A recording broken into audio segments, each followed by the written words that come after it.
Hi friends, welcome back to my channel. Last week நம்ம அடுப்பு மேடை டீப் கிளீனிங் எப்படி பண்றது அப்படிங்கிற வீடியோ பார்த்துருப்போம்.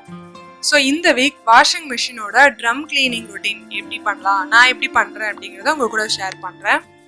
ஸோ இதுதான் என்னோட washing machine 6.2 kg Samsung company. So இந்த வாஷிங் மிஷினை நான் 2 டைப்பாக க்ளீன் பண்ணுவேன்.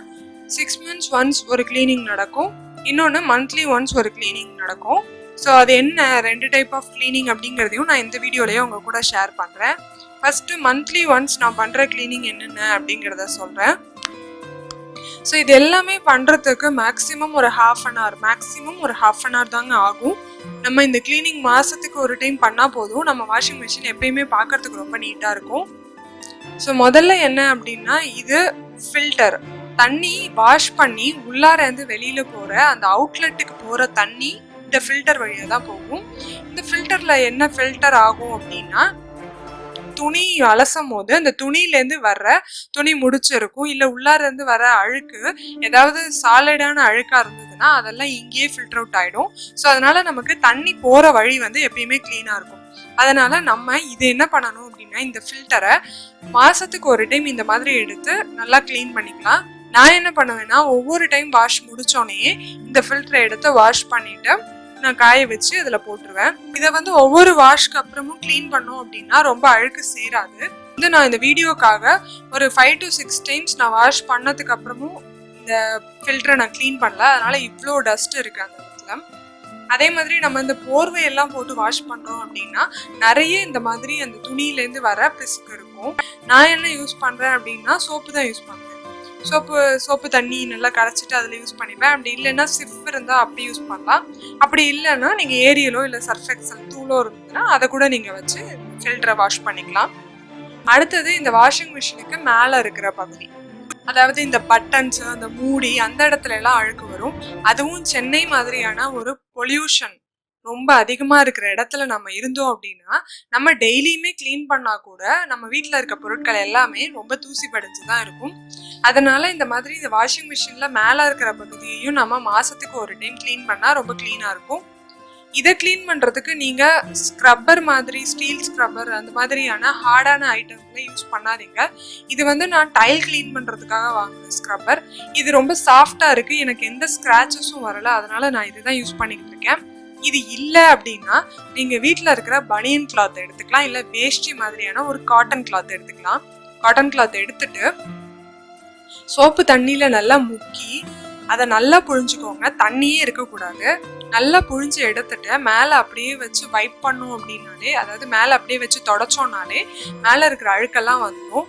நீங்கள் இந்த மாதிரி ஒரு 2-3 டைம் பண்ணலாம். தண்ணியே நான் ஏன் இதில் மேலே ஊற்றக்கூடாதா அப்படின்னா, ஊற்ற வேண்டாம். மேபி அது தண்ணி எங்கேயாவது இருக்கிற ஓட்டைகளில் உள்ளார போகிறதுக்கு சான்சஸ் இருக்குது. நமக்கு இதை பற்றின ரொம்ப டீட்டெயில்டு தெரியாததுனால நம்ம கொஞ்சம் சேஃபாகவே க்ளீன் பண்ணுறது நல்லது. அதனால தான் நல்லா தண்ணியை ஒட்ட புழிஞ்சிட்டு மேலே நல்லா தொடச்சி எடுக்கலாம் அப்படின்னு சொன்னேன். நான் இப்படி தாங்க ஃபாலோ பண்ணுறேன், அதனால நான் இதை சொல்கிறேன். இது வந்து எனக்கு வீட்டு உள்ளார வைக்கிறதுக்கு தான் ஆப்ஷன் இருக்குது, எனக்கு பால்கனி இல்லை வெளியில் வைக்கிறதுக்கான ஆப்ஷன்ஸ் இல்லை. ஸோ நான் இங்கே க்ளீன் பண்ணால் எனக்கு கீழையும் தரையையும் நான் அகைன் மாப் போட்டு துடைக்கணும். இந்த மாதிரி நான் தண்ணி தெளிக்காத அளவுக்கு மேலே தொடச்சி எடுத்தேன்னா எனக்கு அந்த வேலை மிச்சமாயிடும், மாப் போட வேண்டிய தேவை இல்லை. ஸோ அதனால நான் இந்த மாதிரி யூஸ் பண்ணுறேன். இந்த மாதிரி யூஸ் பண்ணாலுமே க்ளீனாக சுத்தமாயிடும். இந்த மாதிரி தண்ணி வச்சு தொடச்சி எடுத்ததுக்கு அப்புறமா ஒரு காட்டன் கிளாத்தை வச்சு மேலே தொடச்சிடலாம். இந்த மூடியை மேலே தூக்கிட்டு வாஷிங் மிஷின் உள்ளார, அதாவது மேல் பகுதி, ட்ரம் இல்லாமல் மேல் பகுதியையும் அதே மாதிரி ஸ்க்ரப்பரை வச்சு மேலே தொடச்சி எடுத்துடலாம். எடுத்ததுக்கு அப்புறம் பாருங்கள், நான் இந்த மாதிரி கண்ணாடியை வந்து நியூஸ் பேப்பர் வச்சு தொடச்சி எடுத்துக்கிறேன். கண்ணாடியை வந்து நீங்கள் எந்த மாதிரியான கண்ணாடி பொருளாக இருந்தாலுமே நியூஸ் பேப்பர் வச்சு தொடச்சோம் அப்படின்னா ஸ்க்ராச்சஸ் விழாமல் ரொம்ப ஈஸியாக ரொம்ப நீட்டாக துடைக்கும். நான் என்னோட கிளீனிங் வீடியோஸில் சொல்கிற மாதிரியே தான் நியூஸ் பேப்பர் அப்படிங்கிற ஒரு விஷயம் நிறைய இடத்துல கிளீனிங்க்கு யூஸ்ஃபுல்லாக இருக்கும்.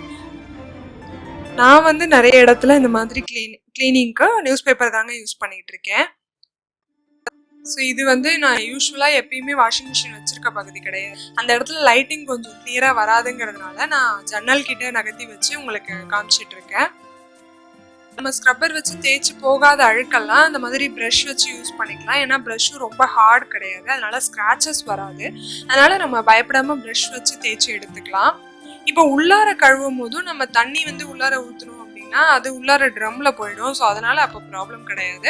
அதனால நான் வந்து உள்ளார தண்ணி தெளிச்சு நல்லா யூஸ் பண்ணிப்பேன்.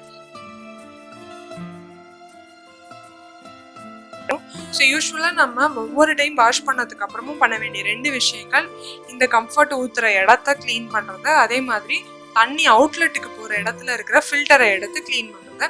இது 2மே நம்ம ஒவ்வொரு டைம் வாஷ் முடிச்சதுக்கு அப்புறம், ஒவ்வொரு சைக்கிள் நம்ம வாஷ் பண்ணதுக்கு அப்புறமும் எடுத்து க்ளீன் பண்ணிட்டோம் அப்படின்னா நீட்டாக இருக்கும். மந்த்லி கிளீனிங் முடிச்சாச்சு. நான் 6 months ஒன்ஸ் க்ளீன் பண்ணுவேன்னு சொன்னேன் இல்லையா, அதை பற்றி பார்க்கலாம். அது ஒன்றும் இல்லைங்க, வாஷிங் மிஷினோட ட்ரம் கிளீனிங் தான். அதை நமக்கு டெமோ வரும்போதே சொல்லியிருப்பாங்க. டெமோ வரும்போது என்ன சொல்லுவாங்களோ நம்ம அதை ஃபாலோ பண்ணுறதே நல்லது. ஏன்னா ஒவ்வொரு கம்பெனியில் ஒவ்வொரு மாதிரி சொல்லுவாங்க. ஸோ நான் வந்து சாம்சங்க்கு எனக்கு என்ன சொன்னாங்களோ அதை தான் நான் ஃபாலோ பண்ணிட்டு இருக்கேன். எனக்கு வந்து 6 months ஒன்ஸ் இதை க்ளீன் பண்ணால் போதும் அப்படின்னு சொன்னாங்க. ஸோ அதனால 6 months ஒன்ஸ் நான் வந்து இந்த வாஷிங் மிஷின் ட்ரம்மை க்ளீன் பண்ணுவேன். ஸோ அந்த ட்ரம் க்ளீன் பண்ணும் போதே இந்த மந்த்லி க்ளீன் பண்ணுற ஐட்டங்களையும் சேர்த்து அந்த மந்த்து க்ளீன் பண்ணிடுவேன். ஸோ இந்த 6 months ஒன்ஸ் ட்ரம் க்ளீன் பண்ணும் போது நான் வந்து இந்த மாதிரி பைப்ஸ், இது இன்லெட் அவுட்லெட் பைப்பை, இந்த இன்லெட் அவுட்லெட் பைப்பையும் 6 months ஒன்ஸ் தான் நான் க்ளீன் பண்ணுவேன். இது நான் பாத்ரூமில், இதை வந்து நம்ம கழட்டி கொண்டு போய் பாத்ரூமில் வச்சு க்ளீன் பண்ணிக்கலாம். ஸோ நான் அங்கே க்ளீன் பண்ணும் போது எடுக்கல, நான் வந்து ஜஸ்ட்டு சோப்பு தண்ணி போட்டு க்ளீன் பண்ணிடுவேன். இன்லெட் அவுட்லெட் பைப்பை நல்லா க்ளீன் பண்ணதுக்கு அப்புறமா கொஞ்சம் காய வைப்பேன். நான் இது வெயிலெலாம் காய வைக்க மாட்டேன், ஜஸ்ட்டு வீட்லேயே தான் நிழலில் தான் காய வைப்பேன். ஜஸ்ட்டு இது காய்ச்சதுக்கு இன்லெட் பைப்பை தண்ணி வர்ற இடத்துலையும் அவுட்லெட் பைப்பை தண்ணி போகிற இடத்துலையும் வச்சதுக்கு அப்புறமா நம்ம ட்ரம் கிளீனிங் ப்ராசஸ் ஸ்டார்ட் பண்ணலாம். இந்த ட்ரம் கிளீனிங்க்கு நான் யூஸ் பண்ணுறது டிட்டர்ஜென்ட் பவுடர் தான். நான் என்ன துணி துவைக்கிறதுக்கு யூஸ் பண்ணணும் அந்த பவுடர் தான் யூஸ் பண்ணிட்டு இருக்கேன். நான் எதுவும் ஸ்பெஷலாக யூஸ் பண்ணல.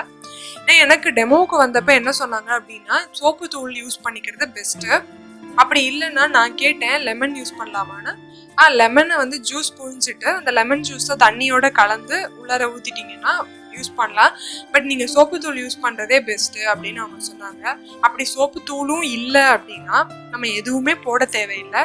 வெறுமனே ட்ரம் கிளீனிங் ஸ்டார்ட் பண்ணிட்டாலே போதும். அது வெறும் தண்ணியிலேயே ட்ரம்மை நல்லா க்ளீன் பண்ணிடும். டிட்டர்ஜென்ட் பவுடர் தான் போடணுங்கிற நெசசிட்டி கிடையாதுன்னு சொன்னாங்க. பட் நான் வந்து 6 months ஒன்ஸ் பண்ணும்போது நான் வந்து சோப்பு தூள் தான் யூஸ் பண்ணிக்கிட்டு இருக்கேன். இது வரைக்கும் வேறு எதுவும் யூஸ் பண்ணலை.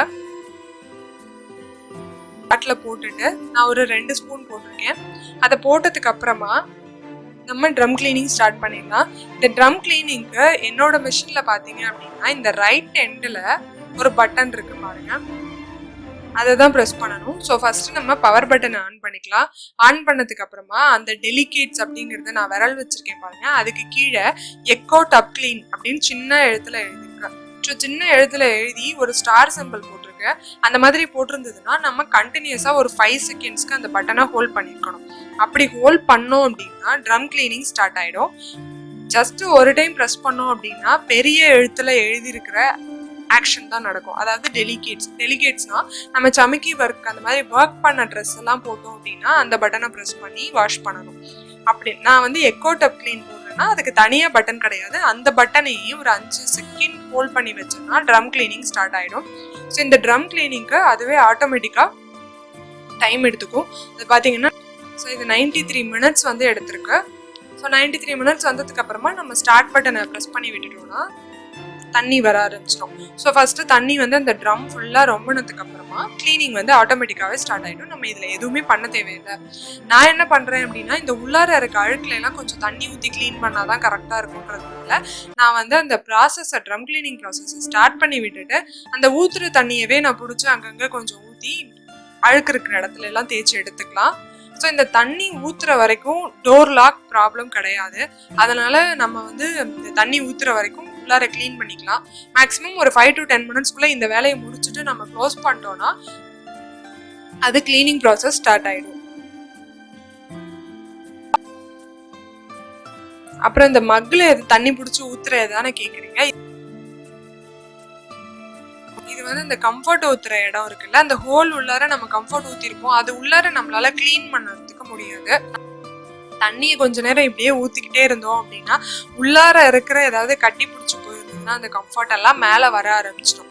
ஸோ ஒரு 4-5 டைம் உள்ளார தண்ணி ஊற்றினாலே உள்ளார இருக்கிற கம்ஃபர்ட் எல்லாம் வெளியில் வந்துடும். அப்புறம் இந்த மைக்ரோஃபைபர் கிளாத் இருக்குல்ல, இதை வச்சு ஃபுல்லாக எல்லா இடத்துலையுமே தொடச்சி விட்டுருவேன். மேலே எல்லாம் தொடச்சி விட்டுடலாம். தான் இப்போ நம்மளோட கிளீனிங் ப்ராசஸ் முடிஞ்சிடுச்சு. இனிமேல் ட்ரம் கிளீனிங் மிஷினே பார்த்துக்கோ எவ்வளோ அழுக்கு வந்திருக்கு அப்படின்னு. இதை வந்து வாஷ் பண்ணிட்டு இருக்க மிஷினை நம்ம எப்படி துணி போட்டால் ஒவ்வொரு ப்ராசஸும் நடக்குமோ அதே மாதிரி தான். முதல்ல தண்ணி ஊற்றும், அதுக்கப்புறம் நல்லா வாஷ் பண்ணும், அதுக்கப்புறம் அலசற வேலை நடக்கும், அதுக்கப்புறமா தண்ணி வெளியில் போக ஆரம்பிச்சிடும். ஃபுல்லாக தண்ணி வந்து ஸ்பின் ஆகி ட்ரை ஆகிடும் ஆட்டோமேட்டிக்காகவே. ஸோ இந்த மாதிரி நல்லா அலசி முடிச்சதுக்கு அப்புறமா மிஷினை ஆஃப் பண்ணிட்டு மிஷினோட டோரை ஓப்பன் பண்ணி வைக்கிறது நல்லது. வேணும்னா நீங்கள் ஒரு காட்டன் கிளாத்தை வச்சு ஃபுல்லாக உள்ளார தொடச்சி விடலாம். அப்படி இல்லைன்னா இந்த மாதிரி வெறுமனே ஓப்பன் பண்ணி வச்சாலே போதும். அந்த வெளியில் இருக்க காற்றுலேயே அது நல்லா காஞ்சிடும். இதை மூடி வைக்க வேண்டாம், ஏன்னா மூடி வச்சா ஒரு ஸ்மெல் வர ஆரம்பிக்கும். உள்ளார அந்த ஈரப்பதம் இருந்துகிட்டே இருக்கும். நீங்கள் ஒரு நாள்னு கிடையாது, நீங்கள் ஒரு 2 to 3 hours அதை ஓப்பன் பண்ணி வச்சாலே போதும். அந்த உள்ளார இருக்க ஈரப்பதம் போயிடணும். ஏன்னா சம்டைம்ஸ் அந்த ஈரப்பதத்தினால துரு பிடிக்கிறதுக்கு சான்சஸ் இருக்கு. ஏன்னா அந்த உப்பு தண்ணியெல்லாம் பட்டா சில இடத்துல துருவெல்லாம் வருது அப்படின்னு சொல்றாங்க. நம்ம வந்து ரிஸ்க் எடுக்காம இருக்கிறது கொஞ்சம் நல்லது. அதனால இந்த மாதிரி துணி போட்டாலோ இல்லை ட்ரம் கிளீனிங் பண்ணாலோ எப்பயுமே நீங்க வந்து அந்த வாஷிங் மிஷினோட டோரை ஒரு 2 to 3 hours ஓப்பன் பண்ணி வைக்கிறது ரொம்பவே நல்லது.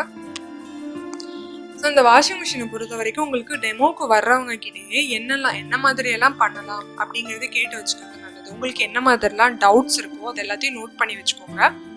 ஸோ உங்களுக்கு டெமோக்கு வரும்போது அவங்க என்ன மாதிரியெல்லாம் போடணும், அங்கே என்னென்ன பட்டன்ஸ்லாம் இருக்குது அப்படிங்கிறத எக்ஸ்பிளைன் பண்ணுவாங்க. அவங்க பண்ணும் போது உங்களுக்கு புரியலன்னாலும் பரவாயில்ல, நீங்கள் தயங்காமல் நம்ம கேட்கலாம். எத்தனை டைம் கேட்டாலும் அவங்க சொல்லுவாங்க. ஏன்னா அவங்க ஃபர்ஸ்ட் டைம் டெமோக்கு வரும்போது நமக்கு ஃப்ரீயாக தான் சொல்லுவாங்க. ஸோ நெக்ஸ்ட் டைம் வந்து நம்ம கேட்கும் போது நம்ம அதுக்கு பே பண்ணணும். அதை பற்றின டீட்டெயில்ஸ் எனக்கு அவ்வளோவா தெரியல, பட் நம்ம வந்து அதுக்கு பே பண்ணணும். அதே மாதிரி நம்ம அவங்களுக்கு ரெக்வஸ்ட் பண்ணி அதுக்கப்புறம் அவங்க வரணும். அதுக்கப்புறம் தான் நமக்கு டவுட்ஸ் கிளியர் ஆகும். இதெல்லாம் விட அவங்க ஒரு டைம் நமக்கு டெமோக்கு வரும்போதே நமக்கு என்ன மாதிரிலாம் டவுட்ஸ் இருக்கோ எல்லாத்தையுமே கேட்டு வச்சுக்கலாம். அதே மாதிரி இந்த வாஷிங் மிஷின் ட்ரம்மை பற்றி க்ளீனாக கேட்டுக்கோங்க. ட்ரம் எவ்வளோ நாளைக்கு ஒரு டைம் இந்த க்ளீனிங் பண்ணணும், என்ன மாதிரியான பவுடர்ஸ் யூஸ் பண்ணலாம், கிளீனிங்க்கு என்ன மாதிரியான ஐட்டங்கள் யூஸ் பண்ணலாம் அப்படிங்கிறதையும் கேட்டுக்கோங்க. ஸோ மோஸ்ட்லி எல்லா கம்பெனிஸுமே 6 months ஒன்ஸ் ட்ரம் கிளீன் பண்ணுறது தான் ரெக்கமெண்ட் பண்ணுவாங்க. அதனால 6 months ஒன்ஸ் நம்ம இந்த ட்ரம் கிளீனிங் பண்ணிக்கலாம். அதே மாதிரி டீஃபால்ட்டாக நீங்கள் யூஸ் பண்ணுற சோப்பு தூள் இதுக்கு போட்டு க்ளீன் பண்ணலாம் அப்படிங்கிறது ஒரு டீஃபால்ட்டான விஷயம். அது இல்லாமல் இல்லை வினிகரோ இல்லை லெமனோ பேக்கிங் சோடாவோ இல்லை அந்த மாதிரியான நேச்சுரல் கிளீனர்ஸ்லாம் யூஸ் பண்ணலாமா அப்படிங்கிறத நம்ம கேட்டுக்கிறது நல்லது. ஏன்னா கேட்டுக்கிட்டு நம்ம யூஸ் பண்ணோம் அப்படின்னா எந்த ப்ராப்ளமும் வராதுங்கிற ஒரு கான்ஃபிடென்ஸோட நம்ம பண்ணலாம். அதனால தான் நான் இது சொல்கிறேன். ஸோ நான் எப்படி என்னோட வீட்டில் ட்ரம் கிளீனிங் பண்ணுறேன் அப்படிங்கிறத உங்க கூட ஷேர் பண்ணியிருக்கேன். ஸோ இது உங்களில் யாருக்காவது ஒருத்தருக்கு யூஸ்ஃபுல்லாக இருக்குன்னு நீங்கள் நினச்சிங்கன்னா மறக்காமல் நீங்கள் நம்ம சேனலை சப்ஸ்கிரைப் பண்ணிடுங்க. இந்த வீடியோவை லைக் பண்ண மறக்காதீங்க.